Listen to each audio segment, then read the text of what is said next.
स्वागत है हमारे YouTube चैनल हेल्पडेस्क 14 में। आज हम लोग क्लास 9 इकोनॉमिक्स चैप्टर 1 पढ़ने वाले हैं और चैप्टर का नाम है हमारा the story of village Palanpur. इस चैप्टर को पढ़ेंगे मात्र 18 से 20 मिनट के अंदर। पूरा चैप्टर बैक टू बैक हम लोग पढ़ने वाले हैं। किसी भी प्रकार का कोई भी दूसरी बातचीत यहाँ पर नहीं होंगी, तो हमारे वीडियो के साथ आप बने रहिए। चैनल को सब्सक्राइब नहीं किया हुआ है तो आप सब्सक्राइब कर लीजिए। वीडियो देखने के बाद आपको वीडियो कैसा लगा हमारे कमेंट सेक्शन में जरूर बताइएगा। तो चलिए हमारे चैप्टर को हम लोग स्टार्ट करते हैं। तो ये सब्जेक्ट हमारे लिए नया है, हमारे लिए दैट मींस आपके लिए नया है। क्लास 8 में आपने इसको पढ़ा नहीं होगा क्योंकि सब्जेक्ट था ही नहीं। इस चैप्टर में हम क्या देखने वाले हैं, एक पालनपुर नामक एक गांव के बारे में समझने वाले हैं। हालांकि रियल में एग्जिस्ट नहीं करता, ये एक हाइपोथेटिकल विलेज है, बस एजम्पशन किया गया है। हम इस चैप्टर में पढ़ने क्या वाले हैं, अलग अलग प्रकार के नेचुरल रिसोर्सेज को किस तरीके से कंबाइन करके कुछ प्रोड्यूस किया जाता है जिसमें आपको गुड सर्विसेज दोनों होती हैं। अगर इस चैप्टर में आगे बढ़ते हैं तो देखिए, आगे बढ़ने के साथ साथ हमारे पास क्या दिया हुआ है कि अगर हम पालनपुर की बात करें तो ये एक तरीके से क्या है कि अलग अलग आसपास के जो गांव है या शहर है उन सभी से बिल्कुल पूरी तरीके से कनेक्टेड है। एग्जाम्पल में आपके पास दो शहरों के नाम दिए गए, रायगंज और दूसरा शाहपुर के बारे में दिया गया है। वो दोनों जो है वो पालनपुर से रोड ट्रांसपोर्ट के माध्यम से, दैट मींस रोड से पूरी तरीके से अच्छी तरह से, मतलब वेल कनेक्टिविटी बनाई गई है पालनपुर और रायगंज, शाहपुर और आजू बाजू के जो अलग अलग गांव वगैरह है उनमें। साथ में क्या दिया गया है कि इस गांव में आपको 450 फैमिलीज रहती हैं, 80 फैमिलीज ऐसी हैं जो अपर कास्ट से बिलोंग करती हैं। साथ में 1/3 पोर्शन जो है वो SC that means schedule caste के द्वारा एक तरीके से सबको मिलाकर के ये पूरा 450 फैमिलीज है पूरे पालनपुर में। अगर हम बात करें क्या इसके अंदर, गांव के अंदर इलेक्ट्रिसिटी की, तो अच्छी तरीके से कनेक्टिविटी बनाई गई इलेक्ट्रिसिटी की। साथ ही साथ यहाँ पर अलग अलग स्कूल्स हैं, दैट मींस प्राइमरी स्कूल्स भी मिलेंगे आपको, हाई स्कूल भी मिलेंगे। हेल्थ केयर की बात करें तो प्राइवेट और सरकारी दैट मींस गवर्नमेंट दोनों यहां पर अवेलेबल हैं। आगे बात करें तो क्या कंक्लूड निकाले, दैट मींस एक सवाल है, what we conclude, that means तो कहने का मतलब क्या है कि पूरा का पूरा एक तरीके से देखिए हम तो पालनपुर एक ऐसा गांव है जो हर तरीके की फैसिलिटीज आपको यहां पर अवेलेबल है, मिलती हैं। अब जब आगे बढ़ते हैं तो आगे बढ़ने के साथ देखिए हमारे पास क्या मिलता है कि इस चैप्टर में हम क्या क्या पढ़ने वाले हैं। तो आप देख लीजिएगा क्योंकि अभी हम लोग आगे पढ़ेंगे तो दैट मींस ये बताने की जरूरत नहीं है। जिस समय हम specifically topic wise videos create कर रहे हैं, बना रहे होंगे, तो आपको ये चीज समझा देंगे। आगे बढ़ेंगे तो यहां पर सवाल बनता है कि अगर पालनपुर गांव है तो जाहिर सी बात है ये फार्मिंग से संबंधित होगा, दैट मींस एग्रीकल्चर, पूरी तरीके से एग्रीकल्चर पर डिपेंडेंट होगा। और भी चीजें हैं यहाँ पर जिसको हम लोग नॉन फार्मिंग एक्टिविटीज भी ये लोग कर रहे होते हैं इस गांव में। तो क्या प्रोड्यूस करते हैं, तो गुड सर्विसेज प्रोड्यूस होती हैं यहाँ पर। और वो क्या गुड्स हो सकती हैं, गांव है तो जाहिर सी बात है कि वहां पर फसल वगैरह होगा और उससे संबंधित जो सर्विसेज वगैरह दी जाती होंगी वो सारी चीजें। अगर हम क्या बात करें यहाँ पर कि फैक्टर्स ऑफ प्रोडक्शन की बात करें तो मेनली ये 4 चीजें फैक्टर्स ऑफ प्रोडक्शन कैटेगरी में आती हैं, लैंड, लेबर, फिजिकल कैपिटल और ह्यूमन कैपिटल। लैंड की बात करें तो ये एक नेचुरल रिसोर्स है, इसके साथ साथ वाटर वगैरह भी चाहिए आपको, मिनरल्स वगैरह भी, जो कि और भी नेचुरल रिसोर्सेज है जो लैंड के कैटेगरीज में दैट मींस इस पिलर पर आते हैं, 4 स्तंभों पर है ये। दूसरा हमारा लेबर है। लेबर कैसा हो सकता है, स्किल्ड हो सकता है, अनस्किल्ड हो सकता है, एजुकेटेड, अनएजुकेटेड, वो डिपेंड करता है कैसा नेचर ऑफ वर्क पर, किस तरीके का काम आपको करवाना है। अगर बिल्कुल लेबर का काम करवाना है, कैसा लेबर का काम, हालांकि सब तो लेबर में ही आते हैं जिसमें किसी भी प्रकार की स्किल की जरूरत नहीं है, पढ़ाई मतलब पल्लेदारी करनी, बोरा वगैरह उठाना है, ऐसा कुछ करना है, झाड़ू लगाना, तो इसमें किसी प्रकार का कोई स्किल वगैरह की जरूरत नहीं है।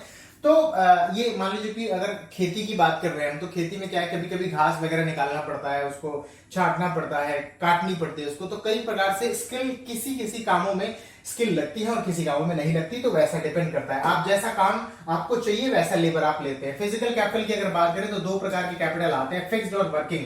फिक्स्ड की अगर हम बात करें तो फिक्स में आपको वो मशीन्स वगैरह आ जाएंगी जिससे कि आप फार्मिंग में उसको इस्तेमाल करने वाले हैं। क्योंकि हम लोग विलेज के बारे में बात कर रहे हैं, पालनपुर के बारे में बात करें, तो एग्जांपल भी आपको उसी तरीके का मैं दे रहा हूं। साथ में वर्किंग कैपिटल की बात करें तो रॉ मटेरियल हो जाएगा, मनी इन हैंड हो जाएगा। रॉ मटेरियल में क्या हो जाएगा, सीड्स वगैरह हो जाएंगी, ये सारी चीजें। मनी इन हैंड, आप बाद में कोई पेस्टिसाइड्स वगैरह कुछ उसमें करना चाहते हैं, इरिगेशन वगैरह करना चाहते हैं, तो उसके लिए आपको पैसा होना आपके पास जरूरी है। नेक्स्ट हमारा क्या आता है, दैट इज ह्यूमन कैपिटल। अगर ह्यूमन कैपिटल की बात करें तो वो लोग जो क्या, जैसे मान लीजिए कि आपको अगर किसी प्रकार की कोई एक्स्ट्रा स्पेशलिटी आपके अंदर भरी गई है, पैसों के आप मतलब आपके ऊपर खर्चा किया गया है, खर्च करने के बाद जो व्यक्ति आप बने हैं ना, वो बिल्कुल नॉलेजेबल पर्सन बने हुए हैं, तो आप एक तरीके से एसेट्स के रूप में भी इस्तेमाल किए जाएंगे। तो आप एक तरीके से क्या हो जाते हैं, ह्यूमन कैपिटल की कैटेगरी में आ जाते हैं। चलिए आगे बढ़ते हैं। अब वैसे ये सब कुछ मिलाकर के क्या बनता है हमारा, फैक्टर्स ऑफ प्रोडक्शन। आगे अगर हम बात करें तो आगे हमारे पास क्या आता है, that is farming in Palanpur. किस तरीके से खेती हो रही है, तो देखिए जमीनें बिल्कुल फिक्स्ड है। अगर फिक्स्ड है तो कुछ लिमिटेशंस भी होंगी। क्या लिमिटेशंस होंगी यहां पर कि देखिए क्या होता है कि जमीनें अगर पूरी तरीके से फिक्स्ड है और आपको उस पर अगर खेती करनी है तो दैट मीन्स कुछ लिमिटेशंस में क्या हो सकता है, जैसे मान लीजिए कि इस बार आप कोई फसल लगाए, फसल लगाने के बाद आपको ज्यादा कमाना है उसके ऊपर, तो हालांकि ऐसी फैसिलिटीज हैं जिससे कि आप पर्टिकुलर सेम लैंड पर क्या कर सकते हैं, ज्यादा से ज्यादा अपने फसल को उपजा सकते हैं। तो वो क्या फैसिलिटीज होंगी, वन बाय वन हम उन चीजों को देखने वाले हैं वहां पर। कि देखो क्या है कि जितनी भी जमीनें पालनपुर में अवेलेबल हैं वो सारी की सारी खेती के लायक हैं और वहां पर खेती की जा रही है, वो बिल्कुल भी छोड़ा गया हुआ नहीं है। अगर हम अलग अलग सीजन्स की बात करें तो जो हमारा खारिफ सीजन है, दैट मीन्स जो रेनी सीजन है जिसको खारिफ कहते हैं हम लोग, तो वहां पर जो फसल वगैरह होंगी वो सारी की सारी फसलें जो है क्या है, कैटल फीड के लिए इस्तेमाल की जाएंगी, कुछ हमारे लिए भी की जाएंगी। आगे और बढ़ते हैं, अक्टूबर दिसंबर की बात करते हैं तो उस टाइम पर आप आलू वगैरह की खेती करते हैं। फिर और आगे बढ़ते हैं तो हमारे पास रबी सीजन आता है, रबी दैट मींस विंटर सीजन, उस टाइम पर आप वीट वगैरह वहां पर लगाते हैं। नेक्स्ट अगर हम आगे बात करें तो जमीन का कुछ हिस्सा जो है वो क्या चीज के लिए छोड़ दिया जाता है, शुगर केन के लिए भी इसी गांव के अंदर छोड़ दिया जाता है। शुगर केन में खासियत क्या होती है उसको उपजाने की, जैसे मान लीजिए कि अगर अभी आप शुगर केन लगाए हैं तो आपको कम से कम साल भर वहां पर इंतजार करना पड़ेगा और साल भर के बाद आप उसको हार्वेस्ट करेंगे, उससे गुड़ वगैरह बनता है, मील वगैरह में आप उसको भेज सकते हैं, चीनी मिल वगैरह में, तो आपको वहां पर उससे फायदा होता है। आगे बढ़ेंगे तो आगे बढ़ने के साथ देखिए यहाँ पर मल्टीपल क्रॉपिंग्स के बारे में समझाया गया है। दैट मींस एक ही खेत में अगर अलग अलग प्रकार के फसल को डाल लगा करके और आप वहां पर उपज को कर रहे होते हैं तो वो मल्टीपल क्रॉपिंग की कैटेगरी में आता है। ये हमारे पास कुछ फोटोज वगैरह हैं, इसको आप देखिए, अलग अलग प्रकार के फसल जो है एक ही खेत में लगे हुए हैं। आगे अगर हम बात करते हैं रोल ऑफ इरिगेशन का, तो देखिए हमारे पास क्या है कि मल्टीपल क्रॉपिंग हो या मॉडर्न फार्मिंग हो, अगर इनमें अगर हमारे फार्म प्रोडक्शन को अगर इंक्रीज करना है तो इरिगेशन का जो है यहाँ पर बहुत ज्यादा कहने का मतलब क्या है कि योगदान बढ़ जाता है। अगर बात इरिगेशन की अगर होती है तो कोई जरूरी नहीं कि हमेशा आपको कैनाल्स, कहने का मतलब कि नदियों के पानी को मोड़ करके इस तरीके से मिलेगा। दैट मींस कभी कभी अगर मान लीजिए कि आप बहुत आउटस्कर्ट में रहते हैं तो वहां पर क्या होगा कि आपको खुद से ट्यूबवेल्स वगैरह लगवानी पड़ेगी, समरसेबल्स वगैरह वहां पर लगवानी पड़ेगी और उसके लिए आपको जरूरी फैक्टर होगा वो क्या होगा, इलेक्ट्रिसिटी। तो कोई बात नहीं, हमारा जो पालनपुर है वो पूरी तरीके से इलेक्ट्रिसिटी है, वहां पर इलेक्ट्रिफाइड है। अब अगर वहां के प्रोडक्शन को अगर बूस्ट करना है तो दैट मींस हमको क्या करना पड़ेगा, कुछ ऐसे सिस्टम्स वगैरह डेवलप करने होंगे मॉडर्न तरीकों से। मॉडर्न तरीकों से दैट मींस आपको देखिए मान लीजिए वहां पर ट्यूबवेल्स लगाने होंगे, पॉन्ड्स वगैरह, ये तो खैर पुराना हो जाता है हमारा, ट्यूबवेल्स लगाने में इस तरीके के मशीन्स वगैरह इम्प्लांट करनी होंगी वहां पर, या जो समरसेबल आजकल लोग इस्तेमाल करते हैं खेतों में सिंचाई के लिए, इरिगेशन के लिए, वो आपको वहां पर लगाना होगा। अगर ऐसा होता है और इलेक्ट्रिसिटी काफी बेहतर है, दैट मींस क्या है कि आपके प्रोडक्शन को बहुत ज्यादा बूस्ट आपके प्रोडक्शन में देखने को मिलेगा, आपके नहीं, दैट मींस पालनपुर में रह रहे लोगों के लिए। आगे अगर बढ़ते हैं तो आगे बढ़ने के साथ देखिए क्या मिलेगा हमारे पास, मॉडर्न फार्मिंग मेथड्स को अगर हम समझते हैं तो क्या होता है कि जब कभी भी हम नए मैकेनिज्म के साथ, जो टूल्स, मशीनरीज वगैरह, टूल्स वगैरह, उनके इस्तेमाल के साथ हम खेतों में जब अपने फसलों के साथ जो है प्रोडक्शन एक्टिविटी को परफॉर्म करते हैं तो वो मॉडर्न मेथड्स के अंतर्गत आता है। साथ ही साथ इसमें क्या होता है कि HYP सीड्स का इस्तेमाल किया जाता है, जिससे क्या है कि ये किस प्रकार की सीड्स होती हैं, वो सीड्स होती हैं जो एक तरीके से क्या है कि रिसर्च करके और एनालाइज वगैरह करके और उसके बाद फिर वापस हमारे पास दिया जाता है। और उस फसल को जब हम उस सीड्स से अगर हम फसल निकालते हैं तो हमारे पास जो पहले जो ट्रेडिशनल सीड्स वगैरह जो हुआ करती थी उनमें जो पैदावार देखने को हमको मिलता था और अब जो HYP सीड्स की मदद से जो हमें मिलेगा, तो दोनों के प्रोडक्शन में बहुत ज्यादा अंतर पड़ जाता है। मॉडर्न मशीनरीज वगैरह का यहाँ पर इस्तेमाल किया जाता है ताकि प्रोडक्शन एक्टिविटी को और फास्ट किया जा सके। और ये थ्रेशर्स वगैरह, ये तो खैर हार्वेस्टिंग के टाइम पर इस्तेमाल किया था, तो हालांकि ये भी आपको मॉडर्न फार्मिंग मेथड्स में आते हैं। अब बात आती है यहाँ पर एक टॉपिक दिया ग्रीन रेवोल्यूशन को लेकर के, जो क्या किया गया है कि in late 1960 farmers in Punjab, Haryana and western Uttar Pradesh used HYP seeds. देखिए इसी के बारे में यहाँ पर कहा गया, HYP seeds, irrigation, chemical fertilisers and pesticides to increase the yields. तो कहने का मतलब क्या है कि मॉडर्न फार्मिंग मेथड्स के अंतर्गत जो है यहाँ पे कुछ स्टेट्स के बारे में जिक्र किया गया है और इन स्टेट्स में क्या है आपको अलग अलग तरीके से HYP सीड्स वगैरह, सिंचाई की व्यवस्था अच्छी करके, फर्टिलाइजर्स वगैरह डाल करके ज्यादा से ज्यादा पैदावार वहां पर किया गया है। तो इस ग्रीन रेवोल्यूशन के अंतर्गत ऐसा नहीं कि सब चीज बिल्कुल सही ही होने वाला है, ठीक है, पैदावार आप कर लिए, काफी बेहतर हुआ, देखिए इसका कुछ लिमिटेशंस भी हम देखने वाले हैं। वैसे इसके बीच में देखिए आपके पास कुछ एग्जांपल्स है, फर्टिलाइजर्स यहाँ पर छिड़काव किए जा रहे हैं, साथ ही साथ HYV सीड्स की वैरायटीज यहाँ पर अवेलेबल हैं, ये वो सीड्स हैं जिससे आपको प्रोडक्शन बहुत ज्यादा मिलेगा। ये मॉडर्न फार्मिंग मेथड्स के अंतर्गत ट्रैक्टर्स वगैरह दिए गए हैं, थ्रेशर्स वगैरह दिए गए हैं, तो इस प्रकार से जो है चीजें आपको यहाँ पर दी गई है। आगे जब हम बढ़ते हैं तो आगे देखिए हमारे पास क्या है कि क्या उस जो जमीन का टुकड़ा है, दैट मीन जो जमीन वहां पर है जो फिक्स थी, उसमें और ज्यादा पैदावार हो सकती है और क्या जमीन इस चीज को सस्टेन कर पाएगा। तो देखिए ग्रीन रेवोल्यूशन जहां तक ठीक है, लेकिन इसके कुछ नेगेटिव इंपैक्ट्स भी है। नेगेटिव इंपैक्ट्स क्या हो सकते हैं हमारे पास कि जैसे मान लीजिए कि अगर हम बहुत ज्यादा फर्टिलाइजर्स का इस्तेमाल करते हैं, पेस्टिसाइड्स वगैरह का इस्तेमाल करते हैं, तो कभी ना कभी ऐसा हो सकता है कि जमीन की जो फर्टिलिटी कैपेबिलिटी है वो एक वक्त के बाद इतनी रिड्यूस हो जाएगी कि आप उसमें ज्यादा से ज्यादा फसल को उपजा नहीं पाएंगे। दैट मीन्स आपका प्रोडक्शन एक वक्त के बाद काफी बेहतर नहीं होगा, ज्यादा नहीं होगा।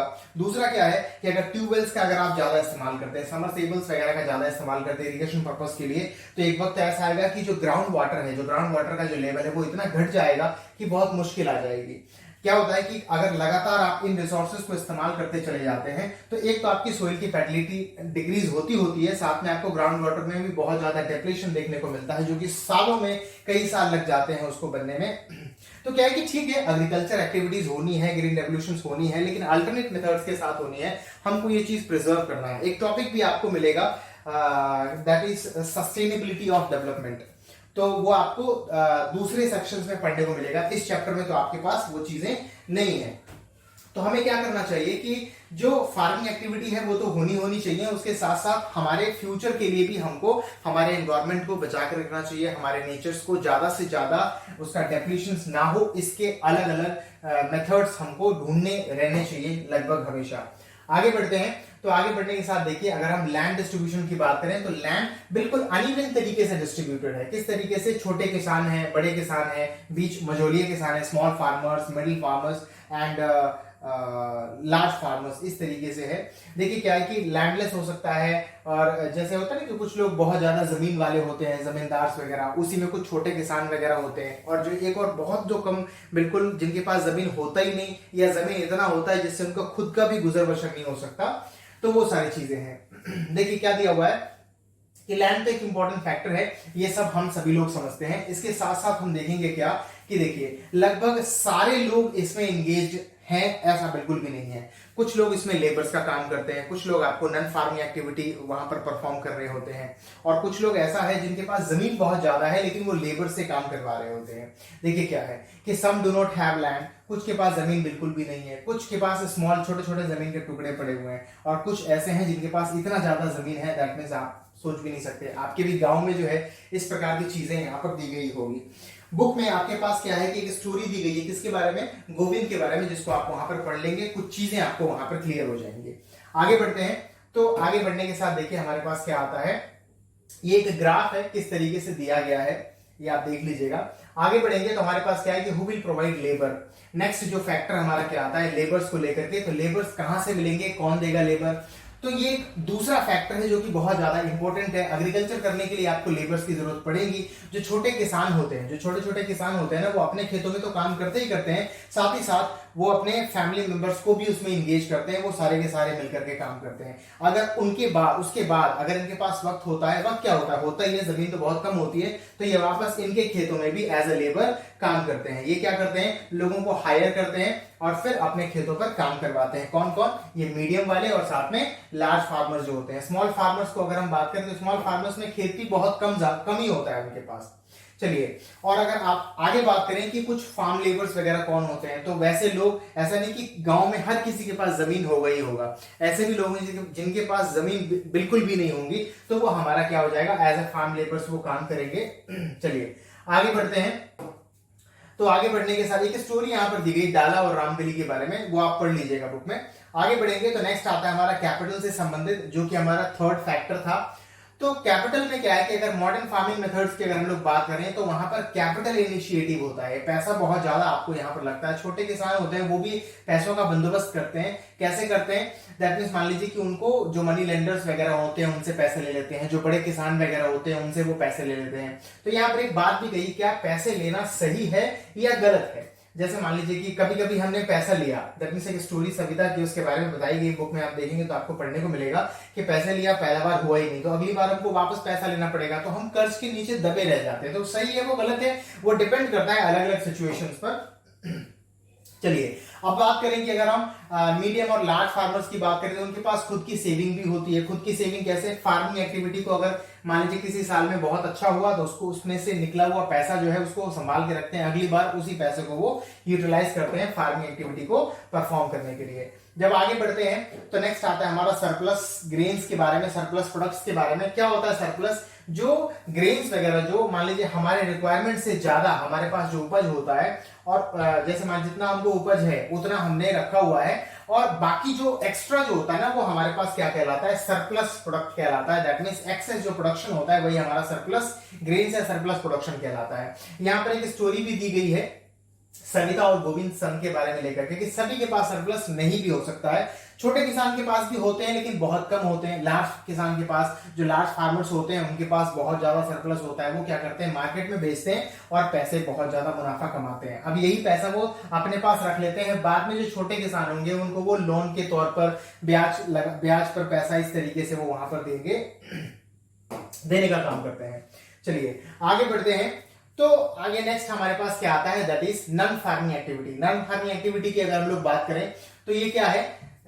जैसे मान लीजिए कि अगर गांव वगैरह में हम देखेंगे क्या कि लोग किसानी वगैरह छोड़ करके क्या, जिनके पास मान लीजिए कि उसके अलावा कोई दूसरा विकल्प होता है, अगर पैसे हैं तो वो गाय वगैरह खरीद लेते हैं, भैंस वगैरह खरीदते हैं। जो पहला हमारा जो फैक्टर है that is dairy, other common activity, जो फार्मिंग से अलावा that means non farming activity में आता है हमारा ये चीज, जिसके तहत हम दूध वगैरह लेते हैं, शहरों में बेचने का काम करते हैं, और भी जो दूध से बनी हुई चीजें हैं वो अपने घर पर भी हम तैयार करते हैं, बाहर भी बेचने का काम करते हैं, या फिर कोई जो कंपनी है वो हमारे यहाँ से सीधे दूध को यहाँ से लेकर के जाती है।